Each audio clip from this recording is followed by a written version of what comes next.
changing the needle and the feet. So changing the needle and feet is very easy on the machine.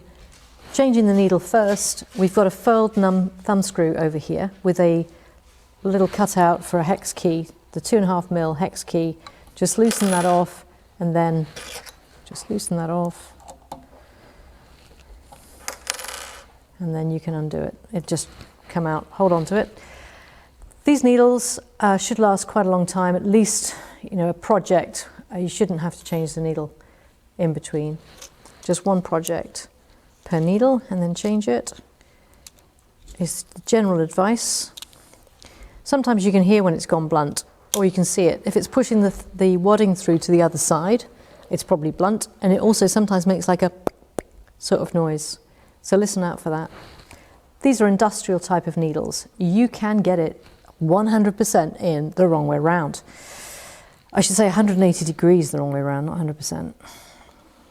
The needle needs to go into the needle clamp screw so that the long groove at the front is running right the way down to the eye of the needle. That is what should be facing you when you're sitting at the machine. At the back, so facing in that direction, is the scarf. If you look at the paperwork that we sent with your machine, you'll see there's a little drawing on there, and it shows the groove running down the needle and then the scarf at the back. That's where the hook that takes the bobbin thread is going to come past the scarf and is going to form the stitch. So it must be at the back of the needle.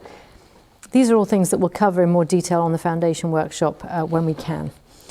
The needle then, put it up into the needle clamp screw, sorry, the needle clamp holder, and face the groove towards you, and then just tighten up the nut. There is a little sight hole to the left, which you can check and make sure that the butt of the needle is all the way up to the top and there is no daylight visible.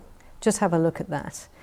When you're confident that you've got it in right and it's pointing at you at the 6:30 position, you can then tighten with the Allen key, and that needle is now good to go.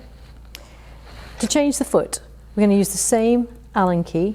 Just loosen that off with the short end and then undo it with the long end.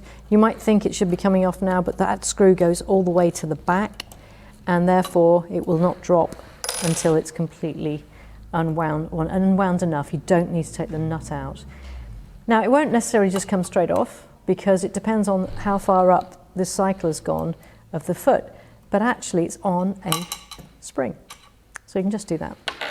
We can put on the optional open toe foot. It's great for thread painting, it's great for doing precise work where you may be doing micro quilting with your machine and where you want to see exactly where the needle is going.